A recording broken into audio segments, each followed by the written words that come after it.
Welcome to Proven and Probable, where we deliver mining insights and bullion sales in the form of physical delivery, offshore depositories, and private blockchain distributed ledger technology.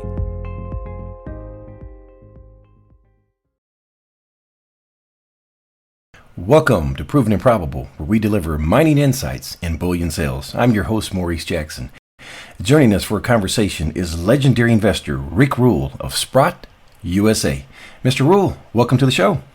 Pleasure, Maurice. Thank you for having me back.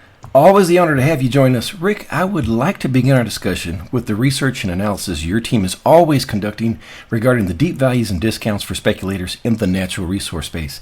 And so I would like to begin with base metals. Which ones have Sprott's attention and why? You know, the whole the whole sort of sector has our attention in the sense that expenditures in exploration and mine development have been constrained for a very long time.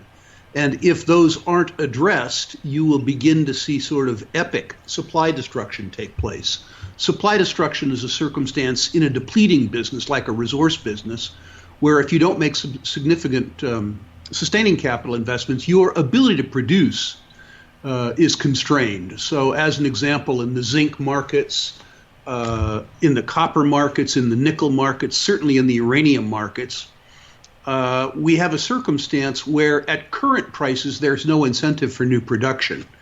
And assuming that at least demand holds steady, even if it doesn't increase, we're heading into a period where demand exceeds supply. And of course, that traditionally yields higher prices. So we're attracted to the whole space.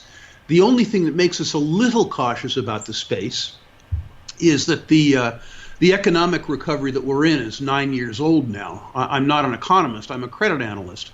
But in my experience, 9 years is a relatively long economic recovery.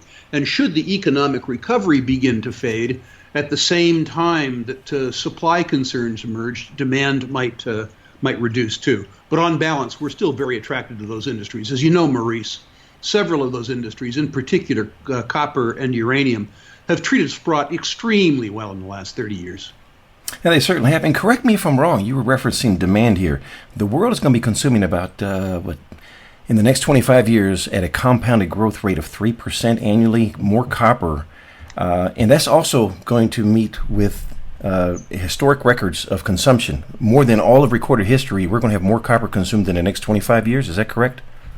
I believe what you say is true. I believe what you say is true. If we head into a period of global economic contraction, those forecasts might not be true for all of our sakes. Mm-hmm. I hope it is true, of course. The big demand driver in the last decade, Maurice, was the urbanization and industrialization of China. Some 30 years ago, Deng Xiaoping said to become rich is glorious, and that unleashed an amazing amount of productivity and really an amazing amount of human happiness. And the key to the ongoing base metals boom is the increase in living standards among the 2 billion people in the world who are poorest. Their urbanization, their industrialization. There are other themes that are important too, like the electrification of Western economies and, of course, electric vehicles. But what really drives demand is the bottom of the demographic pyramid. When you and I get more money, we already have too much stuff. We might buy some service. In other words, our consumption is not commodities weighted. But when poor people get more money, they're able to feed their families more food. They're able to upgrade all of their material living standards. And it's important that the ascent of man, the ascent of the poorest 1/3 of humanity, continue apace in order for industrial materials and base metals to do well. Moving on to physical precious metals, which precious metals does Sprott view as being most undervalued? I think it depends on who you are within Sprott. If you're an old guy like me, interested in insurance, you own gold.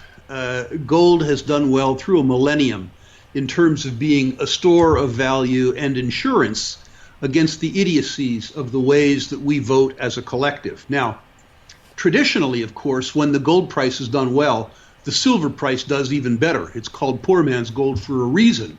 the unit costs are lower. And when gold begins to perform, speculators gravitate to silver because it's a cheaper, more volatile vehicle, at the same time that poor people gravitate towards it because it is a store of value that they can afford. At the end of the spectrum, of course, the platinum group metals, platinum and palladium, which function both as precious metals and stores of value, but also as industrial materials that have lots and lots and lots of utility sort of on their own.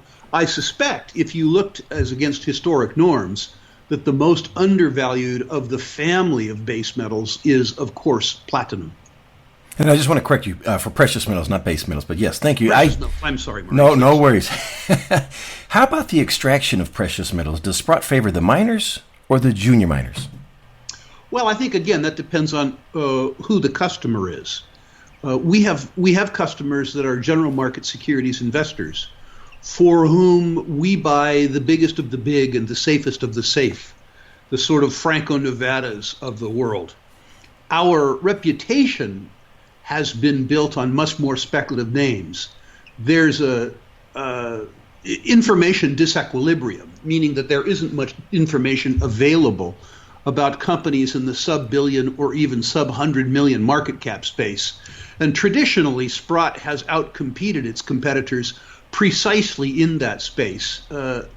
That's information that's worthwhile for investors and speculators who can take the risk in the smaller, more volatile names.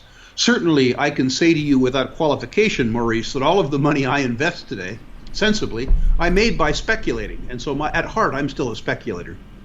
You referenced Franco-Nevada. Are the royalty and streaming companies trading at a discount or a premium? They're trading at a premium to the rest of the market, but I would argue that they deserve to be trading at a premium. Mining companies, through cycles, the good ones, have traded on sort of operating margins in the 12 to 15% range, while the better royalty and streaming companies trade at 65% operating margins. They don't have sustaining capital investments like the mining companies do. So this combination of better markets and lower sustaining capital investments means that they deserve to trade at a multiple. They are trading at less multiples than I think that they deserve, because many believers, many observers, many investors believe that the period of rapid growth is behind us, in particular for the streaming companies. But I disagree with that. Streams, which are prepayments for metal, which is delivered over time, are becoming a really important financing mechanism in new mine construction, and also an important financing mechanism in the mergers and acquisition boom, which is already taking over the precious metals mining business. So we believe a combination of the fact that these are superior businesses from a capital employed basis and from a return on capital employed basis, combined with the fact that there are billions of dollars worth of transactions that will need to be completed in the next 5 years, that will benefit the streaming companies at the same time that they benefit the companies that sell the stream, means that the best 5 years that we've seen in the streaming business are ahead of rather than behind us. Oh, very interesting. Rick, let's discuss the project generators, also known as the prospect generators, which provide speculators exposure to base metals, precious metals, and royalties. From a valuation perspective, are they at a discount? The prospect generators are trading at a substantial discount. I would suggest maybe even historic discounts. The speculative money in the space doesn't seem to be able to differentiate between sole risk exploration, that is, funding exploration projects with your own balance sheet, and knowledge businesses like prospect generators. The truth is, Maurice, you've heard me cite this statistic before. The probability of success in sole risk exploration is somewhere between 1 in 1,000 and 1 in 3,000. By contrast, I have now invested in, I believe, 66 or 67 prospect generators in a 35-year career, and I've enjoyed 22 economic successes and 21 takeovers, meaning that I've been successful in about 30% of my outings, where the expectation would be 1 in 1,000. This incredible superiority of business model has gone completely unnoticed by the market, much to my delight. Rick, before we leave the natural resource space, introduce us to Sprott Inc. and the merits of being a shareholder. Well, I can't speak to the merits of everyone being a shareholder because, of course, I don't know all of your audience. I can say from my own perspective, and as you know, Maurice, I'm the largest shareholder now of Sprott Inc. The attractiveness to me is that Sprott Inc. does only resources. We don't try to be all things to all people. We have concentrated on an area that's out of favor. An area that's out of favor where every prior time in my life that it's been out of favor, it returned to favor.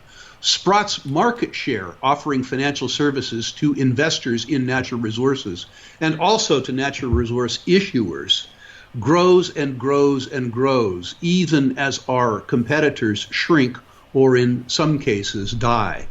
We have managed to stay profitable as a firm during a bear market that has seen equity valuations in the small cap resource space fall by more than 80%. In other words, while most of our competitors have died, we have continued to thrive. We have a very strong balance sheet. We manage or administer over $10 billion in assets, which is a lot in the junior resource space. And importantly, we pay a very healthy dividend. At today's share prices, I think the dividend is around 4%.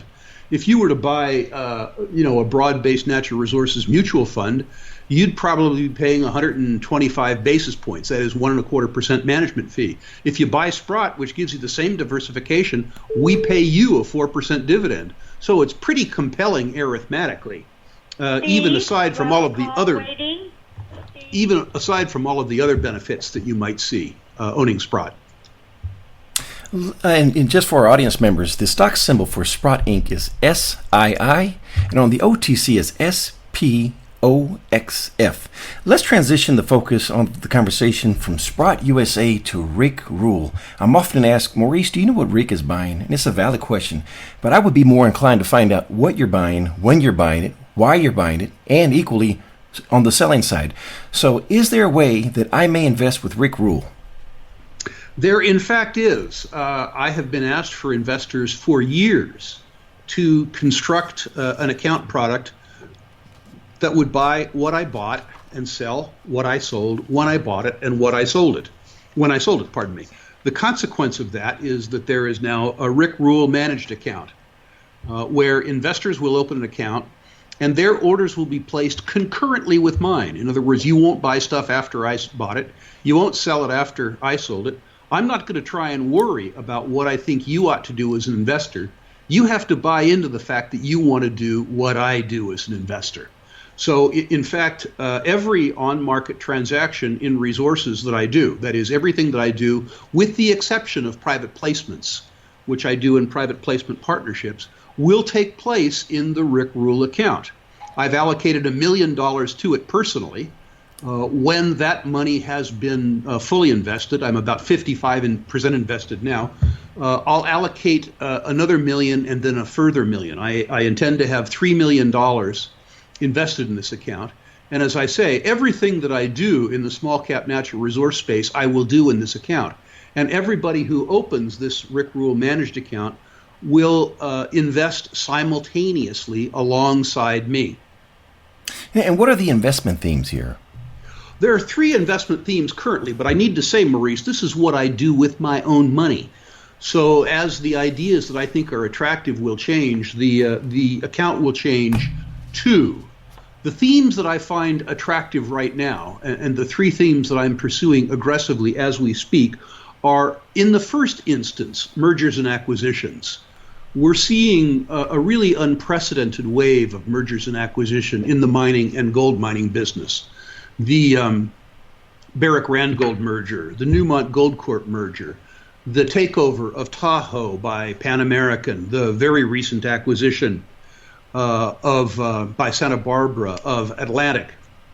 So trying to determine companies that are strategic to other companies and sell at a valuation discount, I think is going to be a wonderful way to make money in the next 18 months. And this mergers and acquisition boom really benefits everybody. It benefits the people who buy the companies that are acquired because, of course, they get the normal premium in the takeover. But a strategic acquisition benefits the buyer as well as the seller, which is important to know. Larger companies with larger market capitalizations and more trading liquidity trade at higher share prices. In other words, they enjoy a lower cost of capital. In a circumstance where you're in a capital-intensive business, that's a definable competitive advantage. Also, the general and administrative expense in large companies tends to be lower relative to the assets under administration than smaller companies. So they become more management efficient. So for every reason, we are paying attention to the mergers and acquisition business. Right now, focusing on the companies that are likely to be acquired by other companies. In a year or two, focusing on smaller companies that will be able to buy redundant assets that are sold as a consequence of the earlier merger and acquisition activities. You will recall, I think, Maurice, in the last acquisition cycle, several wonderful companies, but particularly Lumina Copper, were put together as a consequence of buying assets that were redundant to larger companies, but made the acquiring company an absolute fortune. In the case of Lumina, our good friend Ross Beatty spent about $100 million over 6 or 7 years and built a company that he was able to sell for $1.6 billion. Truly spectacular performance. And we're looking to be able to repeat that somewhere, somehow. I'm also interested in royalty and streaming for the reasons I talked about before. The royalty and streaming businesses offer great margins, and they're headed into a sweet spot in terms of their producing, in terms of their ability to grow by financing small companies in both mergers and acquisition and mine construction. We think as many as $5 billion a year worth of transactions could take place over the last 5 years. And the knock against these companies that they can't grow, we think is a very, very unfounded knock. So we're owning the royalty and streaming companies and looking to increase our positions there, not merely in mining, but also, by the way, in the oil and gas space. And finally, I'm extremely interested in the more speculative parts of my speculative accounts in generative exploration, in particular, the prospect generating companies that we talked about earlier in this interview. So those are the 3 areas that I'm currently concentrating on. But I'll give you an exclusive, Maurice. I'm looking very closely at a 4th area of activity. You know that I actually grew up in the oil and gas business. I'm very comfortable with it. I'm very fond of it.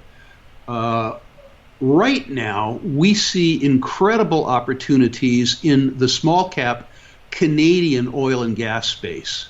We see that because oil and gas commodities in Canada are underpriced relative to the U.S.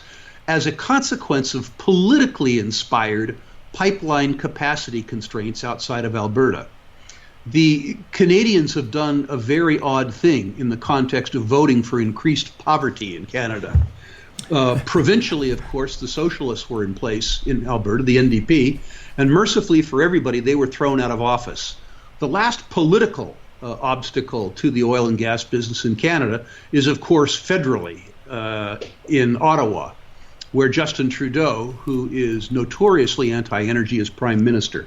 I believe that there is a 60% chance that Mr. Trudeau will be allowed to pursue other employment activities in October. And if that happens, it wouldn't surprise me to see the small cap oil and gas equities up by 30 or 35% just as a consequence of Mr. Trudeau being thanked and excused. So I see a situation where the industry is well run, hated, undervalued, with the possibility, in fact, the probability of a circumstance in place that could cause it to revalue upwards. So we're looking at sort of 15 different names, hoping to find the best 5 to populate a Canadian oil and gas sleeve in the Rick Rule managed account. Rick, you have a way with words that I don't know will ever be matched, but what a unique value proposition that the Sprott Rule Managed Account presents to speculators. Switching gears, on the 29th of July through the 2nd of August, the Sprott Natural Resource Symposium will be held at the historic Fairmont Hotel in beautiful downtown Vancouver, British Columbia. Rick, you couldn't pick a better time or place for this world-class event that brings the biggest names and minds in the space all together at once. Rick, who will be some of the featured speakers at this year's symposium? Well, Maurice, you have a way with words, too. We're very, very fond of our speakers. People get invited back to speak that have wowed the crowd at earlier conferences. The conference is run really by the attendees. We have some new guests this year. Naomi Prinz, who I'm a huge fan of personally, will be speaking on the sort of big picture of politics and economics, as well Daniela DiMartino Booth. Our old friend Jim Rickards is coming back. Doug Casey will be there, of course. But the speakers that really, really carry the show for me are not the gurus. They're not the big picture thinkers. The speakers that I like the best are entrepreneurs who have built billion-dollar companies in the natural resource space and talk about the lessons they learned building those companies and how those lessons drive their own investing and how they can improve you as an investor. To sit and listen to Ross Beatty describe how he built Pan American Silver, how he built Lumina Copper, to hear Bob Quartermain describe how he built Silver Standard, how he built Pretium, to hear Rob McEwen talk about his successes, to hear Robert Friedland, the most successful mining financier of my generation, is really an opportunity that you only come across at the Sprott Conference.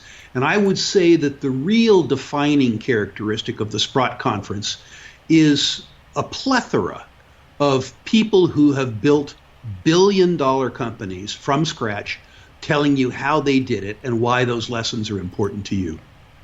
And all of that, I can't, discredit.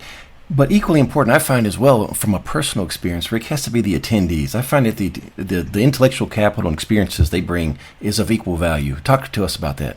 Well, that's a wonderful comment, Maurice, and you're improving as a value investor, I must say.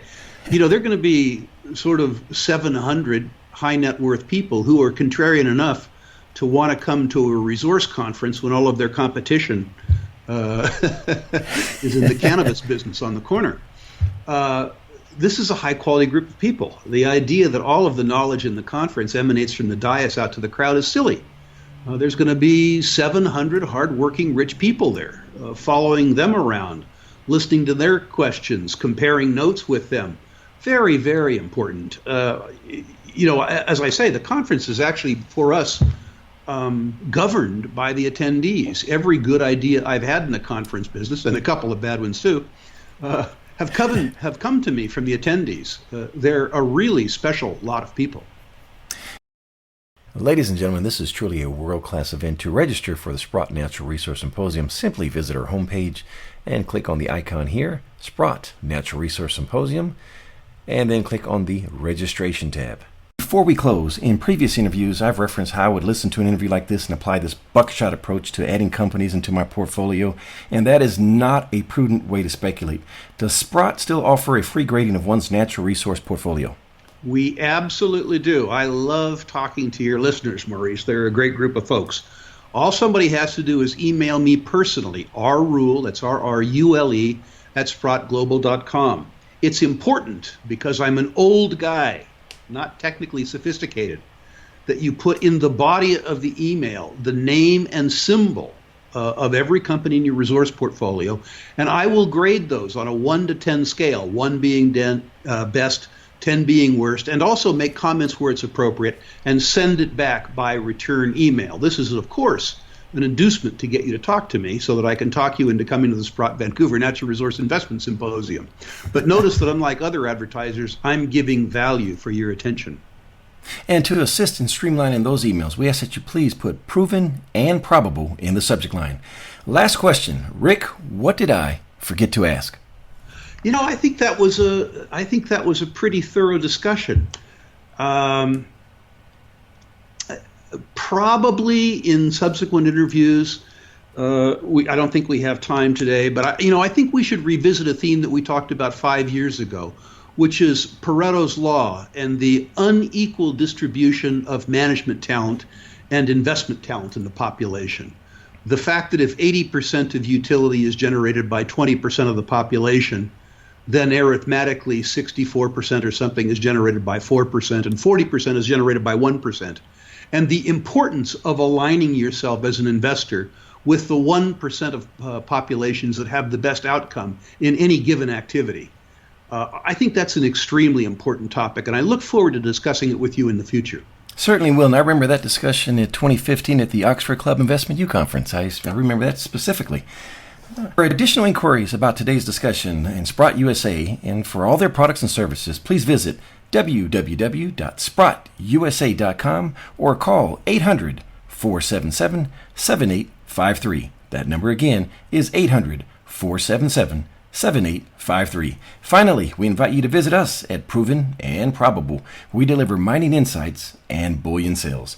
Rick Rule of Sprott USA, thank you for joining us today on Proven and Probable. Always a pleasure. Thank you, Maurice. Thank you, sir.